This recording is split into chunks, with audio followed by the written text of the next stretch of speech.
Hello. On Monday night I spoke at an endometriosis awareness campaign event alongside Mary Lou MacDonald, Maria McCormack and Jess, and I shared my story so far with endometriosis. It was raw, it was vulnerable and very emotional. The whole evening was very emotional. A lot of people shared their own stories and a lot of tears were shed. This has been my second meeting, so I also spoke at one in Portlaoise in April, but there's been a couple of others in Ireland as well, and there's a couple more. I think there's one happening in Galway this week, and then there's a couple happening in Cork and Monaghan. But Maria McCormack is getting behind this and really wanting to make a change for women's healthcare around endometriosis in Ireland, and Mary Lou is also backing her, so it's great to have these two very strong, powerful women supporting women with endometriosis. And yeah, I'm so grateful to be a voice that is taking part in it. So I brought my camera along. Declan kindly recorded my speech from Monday night, so here it is. I won't say enjoy because it's not enjoyable, but you get what I mean. And yeah, I hope it helps someone, and yeah, don't feel like you're alone. Always reach out. I might not reply immediately, but I will get back to you eventually. Thank you. Thank you to Mary Lou and Maria for having me speak again tonight. Some of you may know me and my journey from social media, but for those that don't know me, my name is Sarah Jane Allen. I'm 31 years old, and for 22 plus years I've been suffering from endometriosis as well as PCOS and adenomyosis. My journey began when I was just 8 years old, experiencing such intense abdominal pain that I ended up in A&E. Yet doctors dismissed it as either rumbling appendix or growing pains. By the time I got my first period at 11, the pain didn't go away. It actually got worse. Every time I saw help, I was told it was just period pain, or that I was accused of attention seeking. I was prescribed countless contraceptive pills, but none of them worked. When I refused to take any more pills, the doctors blamed me for not trying hard enough. This cycle continued for many years, and I felt like my body was no longer mine. It was something that doctors couldn't understand or fix. It was just too problematic. In 2016, after years of being told my pain was in my head, I reached my breaking point. I went to hospital, determined not to leave until they found out what was wrong. That was when I had my first laparoscopy.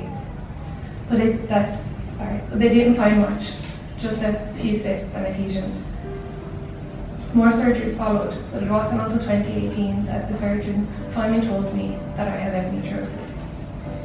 In early 2019, I was recommended by my then gynecologist that I go into medical menopause. I was desperate and willing to do whatever it took to get relief from this pain and to try and live a normal life. But even then, my pain didn't stop. I underwent more surgeries, trying everything to manage this unbearable pain, but I still felt trapped in my body. In 2020, I reached out to the incredible Kathleen King, an advocate for endometriosis here in Ireland, and she helped me and guided me in finding a specialist in the UK. When I spoke to the specialist in the UK, for the first time in my life I felt believed. The specialist validated my pain, listened to my story, and performed excision surgery. That was the moment I felt seen, but sadly it wasn't the end. My pain didn't vanish after that surgery. The years of medical gaslighting here in Ireland had made my condition worse. By 2021, 2022, and even 2023, I needed more surgeries. For all those years, I had to travel to England, not just for surgery, but also for MRIs, as the waiting lists here in Ireland are far too long. I have stage 4 deep infiltrating endometriosis, which has severely affected my bowel, bladder, and kidneys. The endo has invaded my urethras, causing lasting damage that will require lifelong monitoring. I've been warned that I may eventually need a uroscopy back, or worse, I might lose a kidney. One of the most painful parts of my journey has been my fertility. In August 2020, when hospitalised with severe symptoms, a doctor asked me if I had a boyfriend. When I said yes, she told me to play the pregnancy card, suggesting that pregnancy might ease my condition. I refused, and within minutes I was put into medical menopause for the second time, with little explanation or time to process. Sadly, this wasn't the first time I was told to just get pregnant as a solution for endometriosis. I've been through 2 rounds of egg freezing. The first one failed, and in that moment it felt like my body was failing me, failing to do what it's supposed to do as a woman. Thankfully, the second round was successful.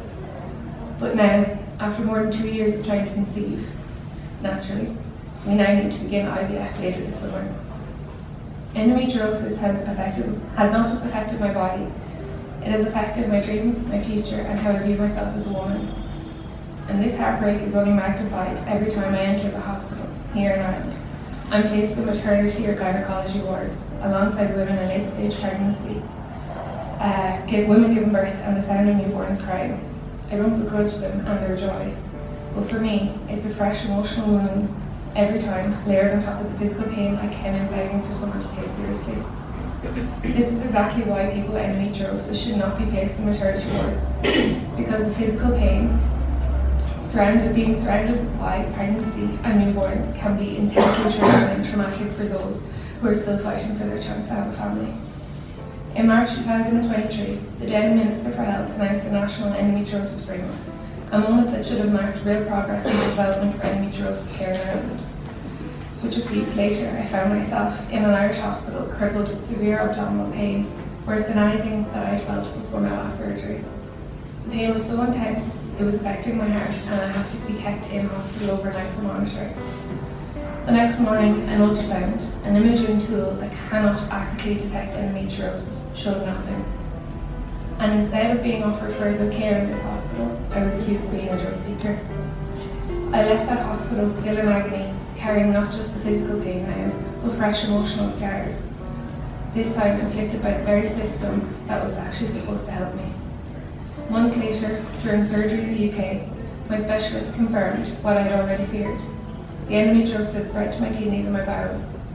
This was the cause of my pain in March 2023. It had been real, it had been serious, and it was dismissed. Endometriosis is so much more than just a bad period.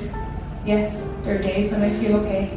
I can work, I can travel, I can laugh, I can even dance. But those days are very rare. Most of the time I put on a brave face, hiding the pain just to make it through a day. The truth is, even as I stand here speaking to you tonight, I'm in significant pain, especially around my right ovary.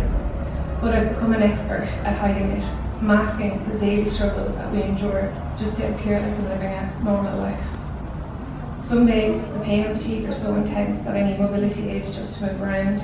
Other days, it's so much worse, I can't even get out of bed or dress myself. I've become numb to the idea of yet another surgery. It's not the question of if, but when. This is my reality.